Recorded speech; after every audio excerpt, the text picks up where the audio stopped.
বিশ্বনবী বললেন ইন্না লিকুল্লি শাইইন কলবান, সব জিনিসের একটা কলব আছে।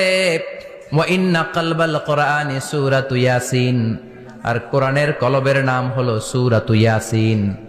মান ক্বারাআ সূরাতা ইয়াসিন মাররা ওয়াহিদা, একবার সূরাতু ইয়াসিন তেলাওয়াত করলে 10 পারা কোরআন খতমের সওয়াব হয়ে যায়।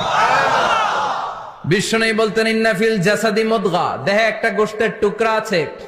ইদা সালুহাত সালুহাল জাসাদু কুল্লু, এই দেহের গোশতের টুকরা যদি ভালো হয়ে যায় পুরো দেহটারে ভালো করে দেয় কে? আল্লাহ। এই দেহের গোশতের টুকরাটা যদি পচে যায় পুরো দেহটারে নষ্ট করে দেয় কে? বিশ্ব নবী বললেন আলা ওয়াহিয়াল কলব, ওই টুকরাটার নাম হলো কলব। টুকরাটার নাম কি? এজন্য কলবের মধ্যে আল্লাহর জিকির বসাইতে হবে। এজন্য আল্লাহ বললেন আলা বিযিক্রিল্লাহি তাতমাইন্নুল কুলুব, দুনিয়ার কোন জিনিস দিয়ে কলব ঠান্ডা হয় না, দুনিয়ার কোন জিনিস দিয়ে কলব পরিচ্ছন্ন হয়